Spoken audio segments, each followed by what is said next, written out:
법문 들으시는 모든 분들이 재앙은 소멸하고 소원은 성취해서 부처님 전에 복 많이 지으시기를 바라온드립니다.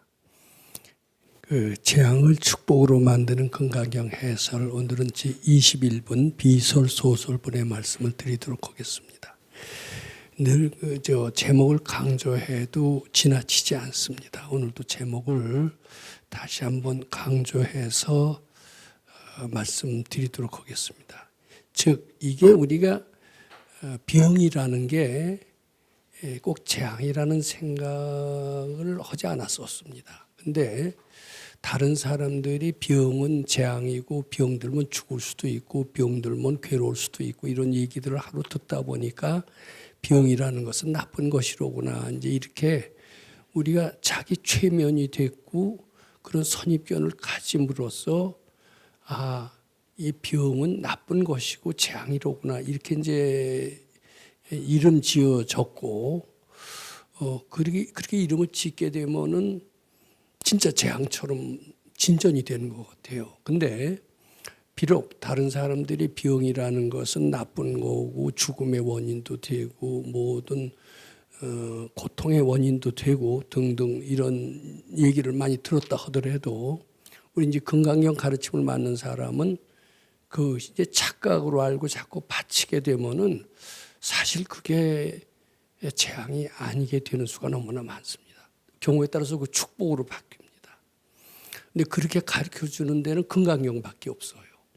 그래서 재앙을 그 금강경 가르침에 의하면은 재앙이라고 이름을 짓고 그렇게 믿으니까 재앙이 되는 것이지, 그것을 재앙이라고 이름 짓지 말고 그렇게 믿지도 말고 그것을 착각으로 알고 바치기만 하면은 그것이 또 축복으로 바뀔 수 있다는 것이 금강경 가르침의 핵심입니다. 금강경 밖에는 그런 가르침이 없습니다.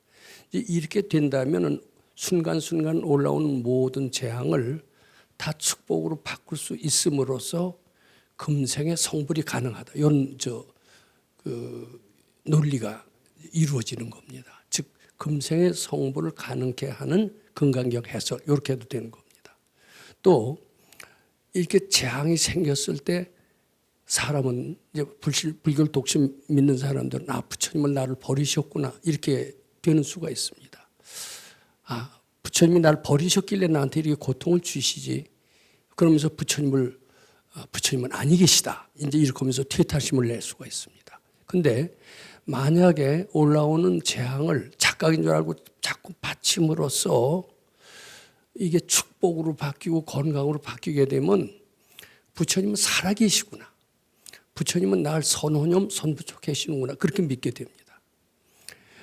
그래서 이것을 금생에 성불할 수 있는 가르침을 주는 금강경, 이렇게 이해해도 되고, 살아계시는 부처님을 알게 하는 금강경 해서 이렇게 해도 됩니다.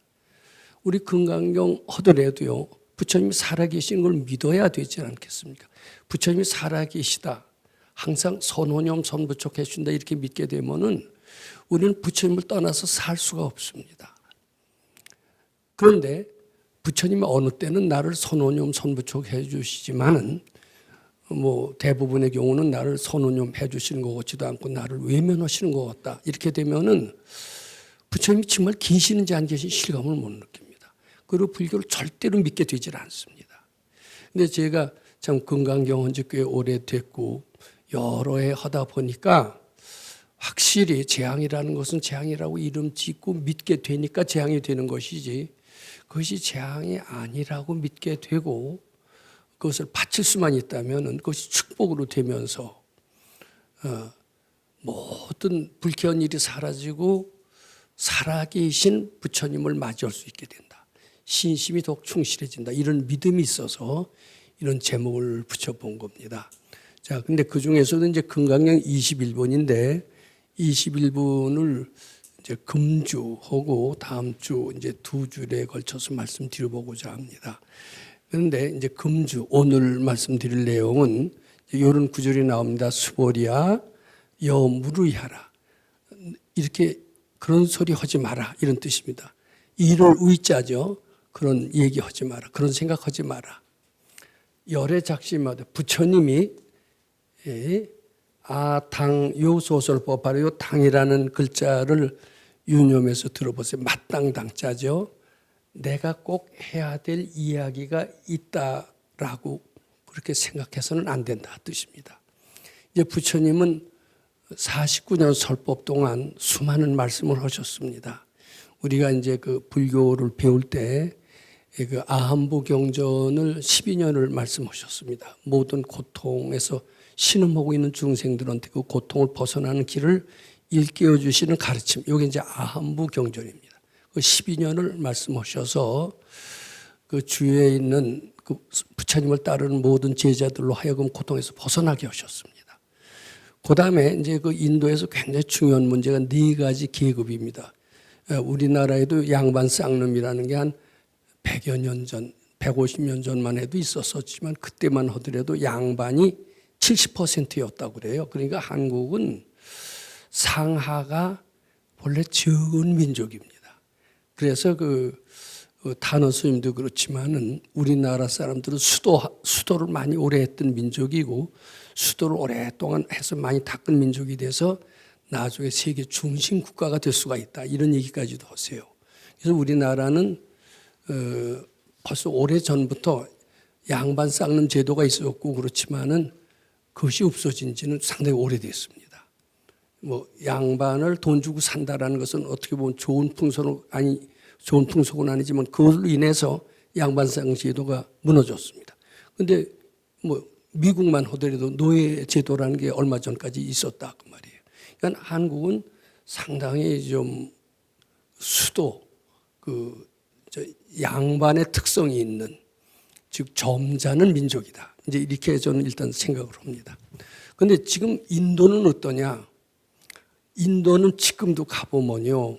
이렇게 현대 문명이 발달하고 민주화가 되고 이름에도 불구하고 4계급이 아주 뚜렷해서 서로 결혼도 안 하고 서로 왕래도 안 하고 뭐 이렇게 된다고 그래요. 그 인도만의 그 고유의 특성인 것 같습니다. 뭐 이런 나라들은 결국 발전을 굉장히 저해한다라고 이제 그 김형석 교수님이 이제 그런 얘기를 많이 하는데 그때도 2500년 전인 서가열의 당시에도 4계급이 굉장히 아주 넘을 수 없는 그 벽으로 딱 이게 갈라져 있었기 때문에 양반 쌍놈의 구별이 심했던 거죠. 그래서 우리는 영원히 양반이 될 수가 없다. 우리는 영원히 쌍놈으로 살아야 되겠다. 이런 인식들이 그때도 많이 있었던가 봐요.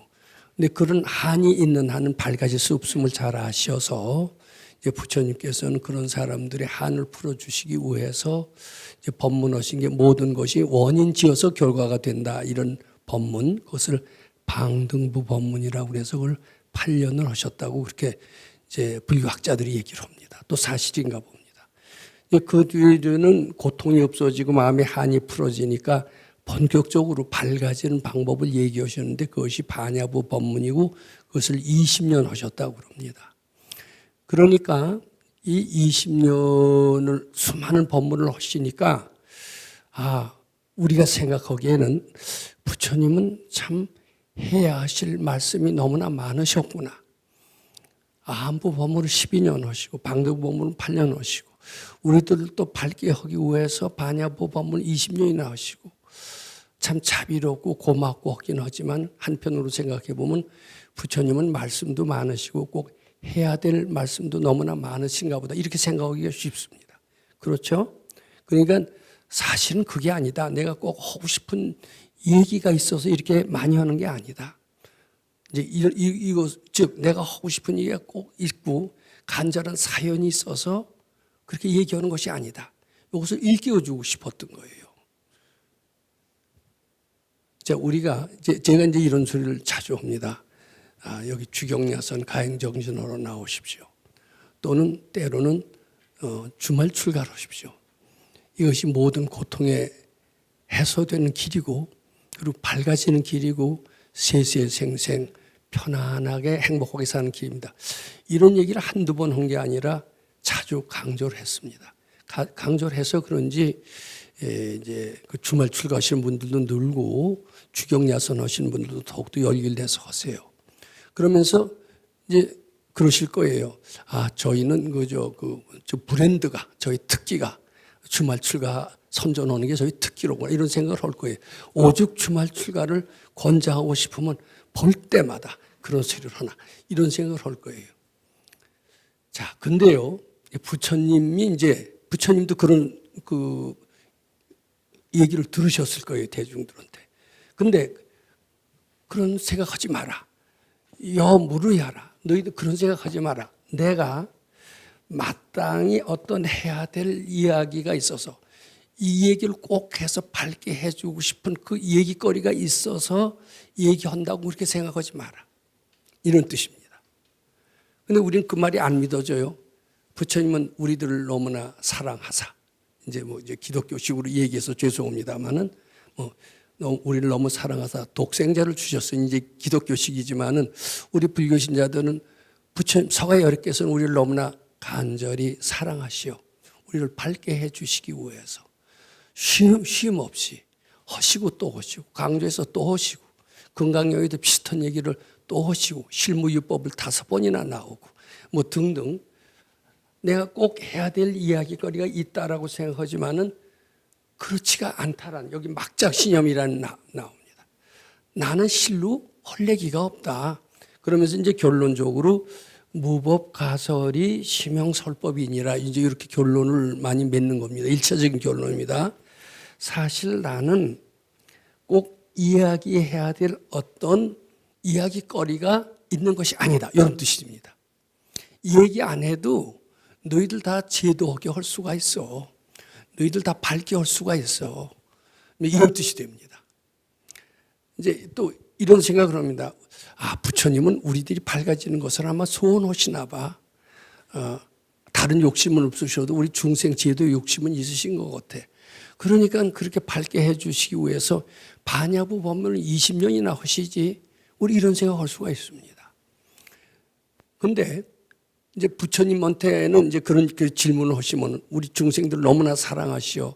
우리를 고통에서 벗어나게 해 주시고자 우리들한테 또 얘기하시고 또 얘기하시고 병이란 착각이고 본래 없다. 가난이라는 것도 역시 착각이고 본래 없다. 외롭고 죽음이라는 것도 역시 착각이고 본래 없다. 착각이고 본래 없을 때 극락세계가 전개되도다. 이런 얘기를 자꾸 하시는 걸 보면 우리를 그렇게 편안하게 가게 하기 위해서 그게 부처님이 원하시는 게 아니냐 이런 질문을 할 수가 있습니다. 그런데 부처님은요 절대로 그렇다라고 대답 안 하십니다. 난 하나도 바란 적이 없노니라 이렇게 얘기를 하십니다. 자, 그러면은 왜 말이 많아지죠? 왜 말을 자꾸 강조하죠? 자기 바라는 게 있고 즉 재앙을 소멸하기 위해서는 어떻게 경우에 따라서는 부처님한테 빌어야 됩니다. 부처님하고 대화를 해야 됩니다. 또 예를 들어서 회사에 내가 다니는데 회사에서 나를 해고시켰다. 그럼 해고당하면 당장 먹고 살 일이 난감합니다. 그러니까 그 상사한테 가서 저 해고를 제발 면하게 해 주십시오. 저 해고를 면하기만 해 주신다면 앞으로 몇 배 더 노력으로서 회사에 봉사하겠습니다. 우리 이렇게 사정하는 경우가 너무나 많습니다. 그 사정하려면 뭐가 필요해요? 말이 필요해요. 그러니까 이 말이라는 게 사람 살아나가는데 꼭 필요한 도구입니다. 즉 재앙을 소멸하기 위해서도 필요하고요. 또 소원을 성취하기 위해서도 필요합니다. 그리고 가정을 화목하게 하는데 아무 말도 안 하면서 가정이 저절로 화목해집니까? 안 화목해집니까? 내가 잘못하지 않았어도 잘못했다고 빌고 원수가 밉지만 원수를 억지로 사랑해야 화목해진다고 그래서 사랑하는 제스처를 쓰고 그런 말을 해야 화목해지니까 화목해지기 위해서도 말하고 행복해지기 위해서도 말하고 소원을 이루기 위해서도 말하고 또 부자가 되기 위해서도 영업을 하려면 부자가 되려면 어때요? 영업을 잘해야죠. 영업을 잘하기는데 딱 아무 말도 안 하고 그냥 속으로 바치고만 있다. 영업이 될까?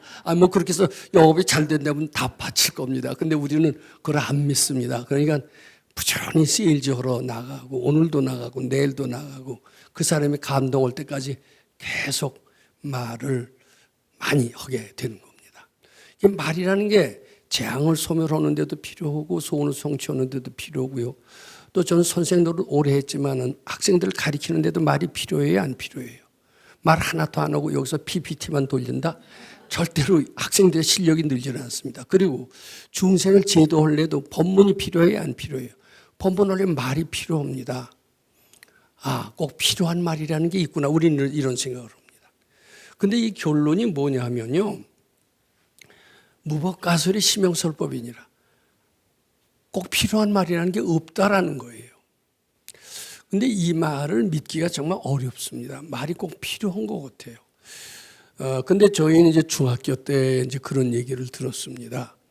아마 그 얘기는 서양에서 나온 얘기고 유명한 얘기입니다. 웅변은 금이에요, 은이에요. 그리고 침묵은 금이다. 그 말은 믿어지지 않았습니다. 어째서 침묵이 금일까? 어째서 웅변이 은일까?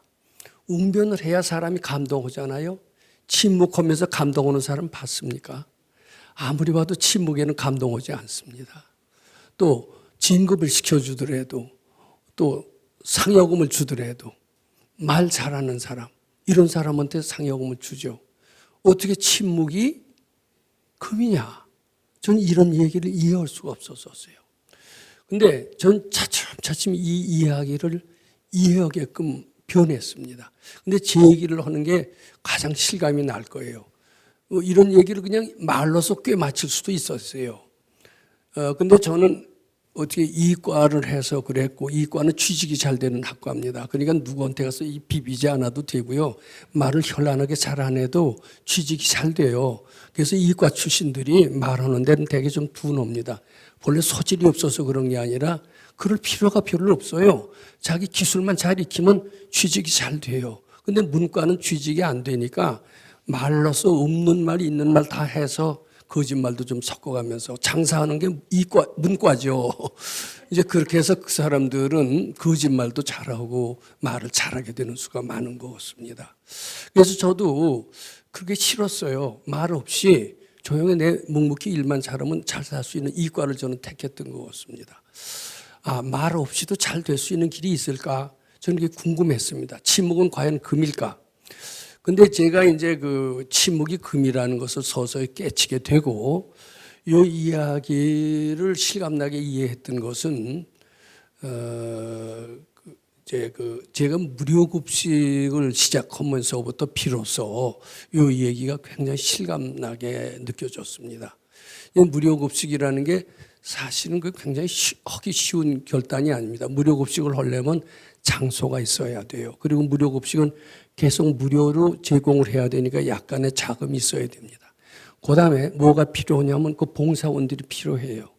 근데 그 세 가지 조건을 갖춘다는 것은 쉬운 일이 아닙니다. 이건 무료급식은 누구나 하는 게 아니에요. 그러니까 무료급식 한다는 발상을 한다는 것 자체가 쉬운 일이 아니었습니다. 그래서 제가 바로 60이 되던 그 해에 마침 그 기회가 생겼습니다. 저희 집을 헐었어요. 주차장을 하게끔 권장했던 시대였기 때문에 거기다 주차장을 하지 않고 거기다 이제 대나무로 이렇게 해서 무료급식 장소를 만들었습니다. 그래도 작은 단체를 가지고 있었기 때문에 회원이 한 20명 정도는 됐었던 것 같습니다. 예, 그 회원을 중심으로 봉사원을 삼았습니다. 그리고 이제 제가 직장에 다녔기 때문에 제 직장의 봉급을 갖고 무료급식을 처음으로 시작을 했습니다.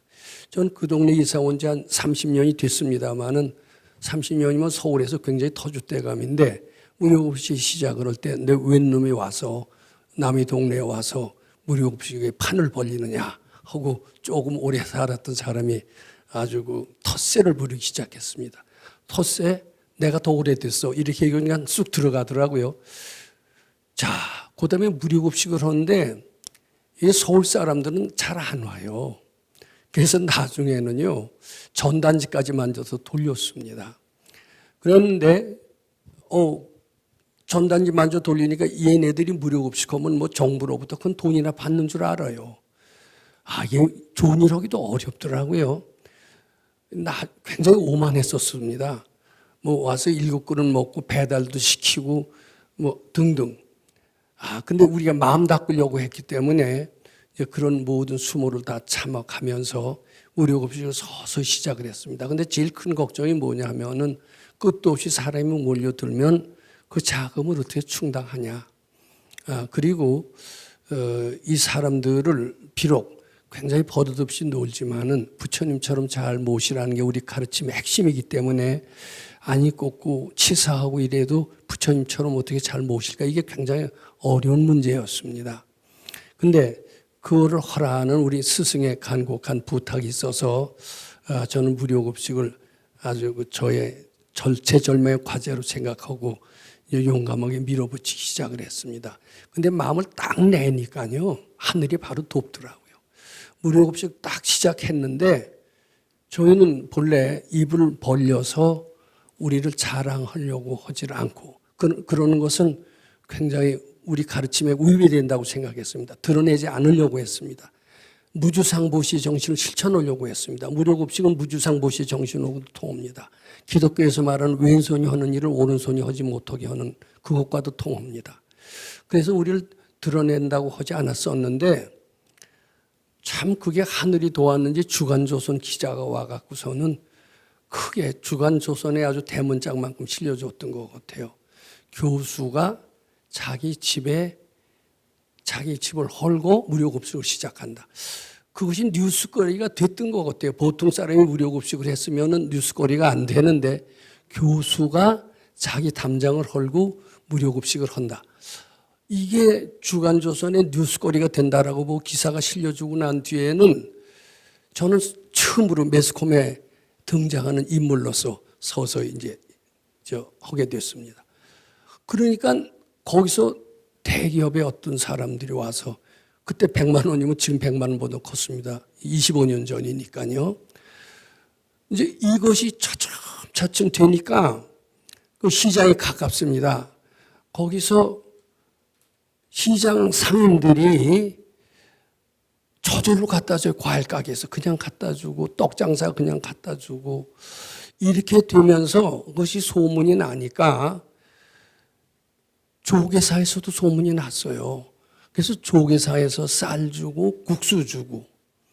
이게 처음에는 제 봉급 갖고 충당하려고 그랬었는데 몇 년 지나다 보니까 여기저기서 나도 조금 보태요, 나도 조금 보태요 하면서 이제 제가 될 일이 하나도 없었습니다. 그런데 이제 제일 문제가 뭐냐면 봉사원 구하는 게 어려웠어요. 그 상당히 여름에 땀나고 가마솥에서 국수 삶는 게 힘든 일이었습니다. 그러니까 그거 보면은 여기서도 그 하시던 분이 아직도 있는 걸 줄 알지만 거기 가서 한 달만 하면 골병 든대요. 그러고서는 그러니까 근데 그래서 제가 한 20여 명을 거느리는 조그만 종교적인 몸이 있어서 이제 겨우 버텼지만은 그분들도 자꾸 싫어하고 이제 됐는데 이상하게 이제 그게 어떻게 되냐면 여기 와서 봉사원을 한다 그러면 집안의 재앙이 소멸이 되고 소원이 성취된다는 소문이 들면서 봉사원이 바뀌질 않아요. 근데 다른 데서 무료급식 오래 못 합니다. 제일 하기 어려운 것이 봉사원이 자주 바뀌거든요. 근데 여기에서는 봉사원이 안 바뀌었던 것 같습니다. 안 바뀌는 이유가 뭐냐? 봉급도 주는 게 아니었습니다. 봉급 안 줬습니다. 근데 여기 와서 하니까 집안이 편안하고 잘 돼요. 그 소문이 나니까 제가 20년을 그대로 버틸 수가 있었던 것 같습니다. 이제 그러면서 저는 거기서 생전 이 금강경을 실감을 했습니다. 저는 베풀려고만 했습니다. 외부에서 정부에서 지원하는 것을 제가 돈을 타낼 수도 있었겠죠. 근데 타내는 것을 시도하지 않았습니다. 내 돈 내고 무료급식 한번 해보자. 좋은 일만 해보자. 나는 오직 주기만 할 뿐이다. 그리고 받는 것은 기대하지 않는다. 그런 것, 그것이 금강경 정신이라고 생각했던 것 같습니다. 그렇게 했는데 정말 세상 인심은 너무나 따뜻했습니다. 장사 조금 해보고 사업 해본 사람은 사업 몇 년 하면은 세상 인심은 너무나 살벌하다. 세상에 이렇게 인간이 몇 겹인 줄을 너무나 몰랐다. 그리고 우선 대개 사업을 관두는 수가 많습니다. 근데 저는 무료급식을 시작을 꾸준히 하고 별 좀 험상궂은 사람이 오더라도 부처님처럼 대접하려고 성의껏 했습니다.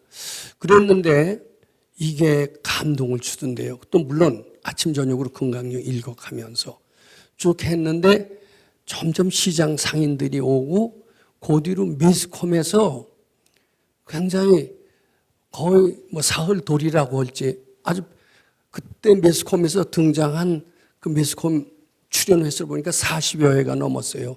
KBS를 비롯해서 주간조선에서도 한 2번 오고요. 또 뭐 하여튼 주간자가 붙은 것은 다 나한테 찾아왔을 정도로, 심지어는 뭐 YTN 이런 데서도 오고 이랬던 것 같습니다. 참 거기서 확실히 깨친 게 주는 마음이고, 저는 제가 영어 잘 못합니다만 only give, no take. 되게 give and take가 철학 아니에요, 이 세상에. 내 사전에는 take는 없다. only give다. only give를 하니까요. 야, 이 들어오는 게, 그리고 진심으로만 하면 됐지, 제일 먼저 전단지 돌리고 뭐 이렇다고 사람이 많이 오는 게 아니에요. 부처님 잘 모시듯 하니까 사람이 그냥 줄을 섭니다. 300명입니다. 제가 그래서 20년 동안 몇 명고 금방 카운트가 나와요. 매주 4번 아니에요. 한 번에 300명이면 얼마입니까? 1200명. 그럼 1년이면 12개월이니까 이렇게 해서 한 4, 50만 이렇게 됩니다. 300명이 쭉 오니까 봉사 오는 사람들이 정신이 없어요. 근데 그냥 먹고만 가는 게 아니라 여기 인심 좋다고 그래서 쉼터가 되는 겁니다. 이제 이것이 차츰 아마 이어졌겠죠. 적공누덕이라는 말이 나옵니다. 아, 그래서 이게 영업이라는 게 말로만 다 되는 게 아니로고, 말 잘해서 되는 게 아니로구나. 진실한 마음이면은 사람들이 좋아하고 모여드는구나. 시장 상인들이 그 어려운 사람들이 꼬깃꼬깃 지갑을 열고 이렇게 하는구나. 말로 꼬드겨서 일을 이룩하는 것이 외교의 가장 좋은 수단으로 생각했는데, 말 없이 외교하는 방법도 있구나. 자, 그런 거 못 들어보셨을 거예요. 외교부에 많이 계셨으면 아십니까? 근데 아니, 그걸 제가 느끼면서 말로써 사람을 감동시키는 거야. 말을 잘해서 돈 버는 게 아니로구나. 말을 잘해서 또 뭐 재앙을 소멸하는 게 아니로구나. 말을 잘해서 사람을 감화시키고 설득시키는 게 아니로구나. 말을 잘해서 지갑을 여는 게 아니로구나. 이제 이런 것을 차츰차츰 느끼게 됐습니다. 말을 안 해도 진심으로만 하면은 여기저기서 성금이 들어오는구나. 저는 그것을 많이 느끼게 됐습니다. 자, 그래서 비로소 이제 금강경에 대한 실감을 많이 느끼게 됐다. 이렇게 말씀을 드리는 겁니다. 수보리야 여무르야라. 부처님이 49년 동안 수많은 설법을 한 것을 보고, 아, 부처님은 하고 싶은 얘기가 저렇게 많으실까? 꼭 해야 될 얘기가 저렇게 많으실까? 이렇게 너희들 생각하지? 그리고 많이 내가 얘기했기 때문에 많이 제도했다고 생각하지? 사실은 그게 아니야. 나는 하고 싶은 얘기가 있는 것도 아니야. 그리고 내가 많이 얘기했음으로써 수많은 중생을 지도했던 것도 아니야. 바로 나는 한마디면 다 돼. 이런 뜻도 이에 포함되어 있습니다. 사실은 할 말이 없어. 나는 49년 동안 수많은 얘기를 했고 수많은 얘기한 결과 사람들이 내 얘기에 감동을 해서 결국 신신발심한 걸로 너희들 착각하지. 아, 그러면서 서가열이는 달변가다. 뭐 인물도 훤칠하지만 말도 참 잘하시는구나. 말을 저렇게 잘하시니까 수많은 사람들이 모여들 이렇게 생각하지만 천만에 나는 실제로 한마디도 말한 것이 없어. 너희들이 묻는 데 따라서 성실하게 바쳐라만 했을 뿐이야. 병들어도 바쳐라. 재앙이 생길 때도 바쳐라. 소원 성취할 때도 바쳐라. 나는 아무 할 말이 없다. 너희들이 하는 것에 따라서 잘 되는 방법 바쳐라 한에다 귀착된다. 바쳐라만 했을 뿐이다. 나는 실제로 할 말이 없다. 꼭 하고 싶은 말도 없다. 왜냐하면 바쳐라로서 모든 것이 다 해결되기 때문이다. 이런 얘기입니다. 근데 이런 얘기 들으셔도요, 실감이 안 나실 거예요. 근데 저처럼요, 이제 무료급식을 몇 년이 아니라 20년 이상 했어요. 20년 하고요, 이제 거기서 사람들이 서서히 지갑을 여는 것을, 지갑만 여는 게 아니에요. 진짜 공경심이 나오는 것 같아요. 저희 그때 무료급식을 할 때, 요새는 그런지 어떤지 제가 안 나가봐서 모릅니다만, 거기 과일 가게에서 매주 한 번씩 과일을 갖다 줍니다. 또 떡집에서는 떡을 갖다 줍니다. 시장에 나가면 전 스타가 됐어요, 어느 틈에. 그것이 학교에서도 이제 소문이 나고 이제 이렇게 됐었는데, 이제 그것이 어디까지 이어졌느냐 하면은 점차 그것이 보이지 않는 소문이 점차돼서 저는 생전 70이 되도록 어디 외부 강연, 외부에서 불러주는 데가 없었어요. 왜냐하면 원체 무명이니까 실력도 없었고 무명이고 그러니까 저를 불러주는 데가 없었어요. 그런데 이제 70이 돼서 친구들이 슬슬 문을 열면서 이제 저를 불러주기 시작을 했습니다.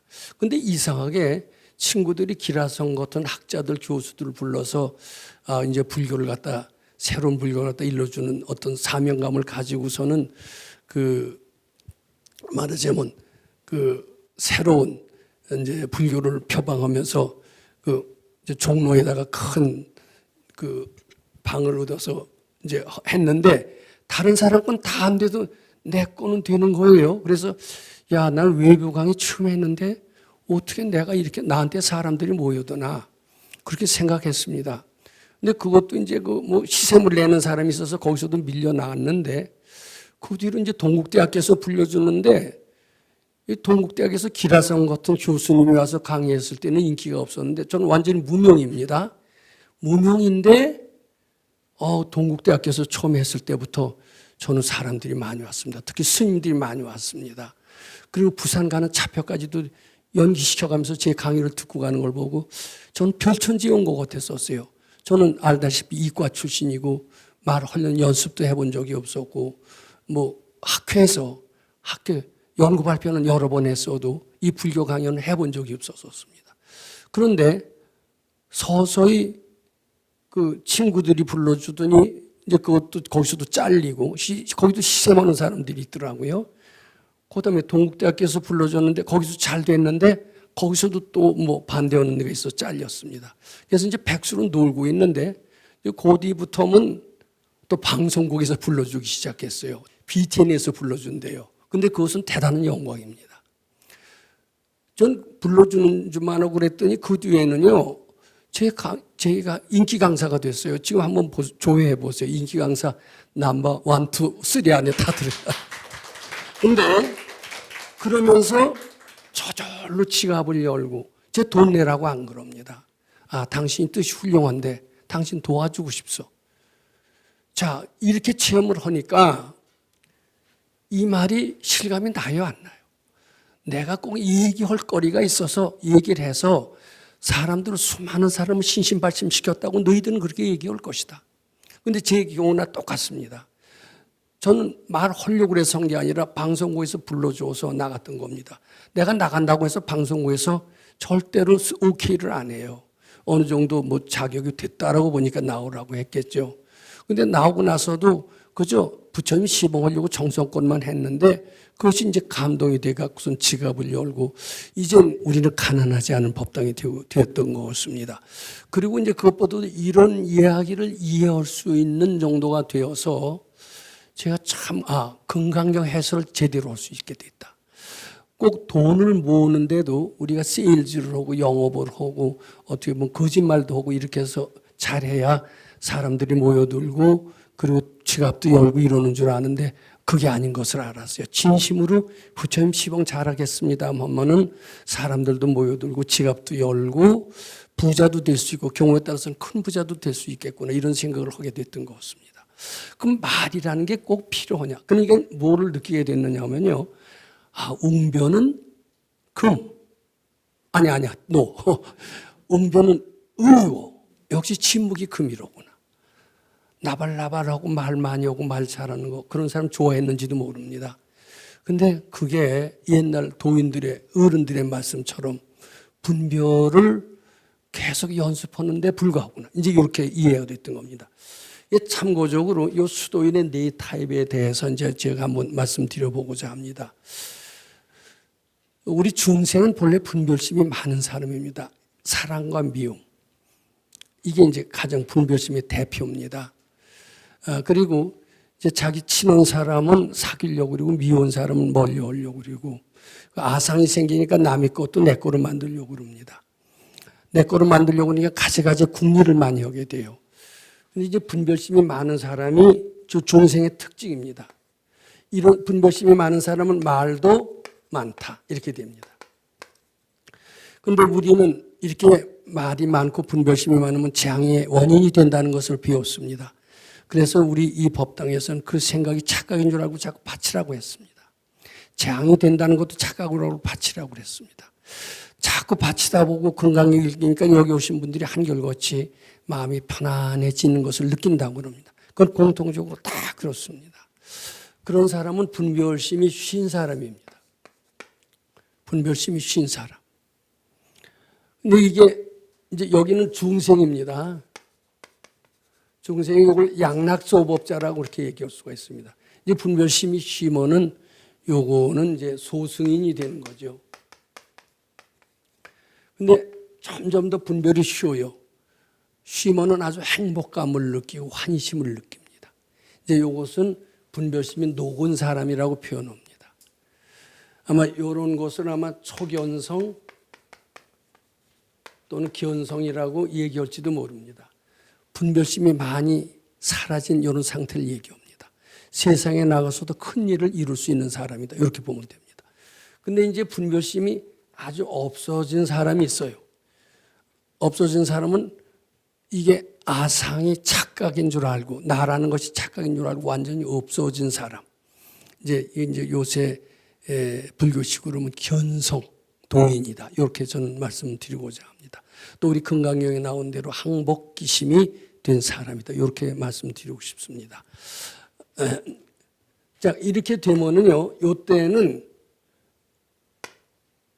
요 상태에는 양락소법자는 재앙을 소멸하고 소원을 성취하기 위해서는 말을 많이 해야 된다. 사정을 해야 되고 거짓말도 해야 되고 꼬드기 있기도 해야 된다. 이런 술수를 많이 해야만이 재앙도 소멸되고 소원도 성취가 된다. 이렇게 생각을 하기가 쉽습니다. 또 그렇게 믿고 그렇게 자꾸 아양도 떨고 아부도 하고 이렇게 되는 것 같아요. 그런데 이 분별심이 조금 쉰 사람은 뭐가 틀리냐면 요거 뭐가 틀리냐면 지혜가 생겨요. 그래서 이게 말만 많이 한다고 반드시 재앙이 소멸되는 게 아니로구나.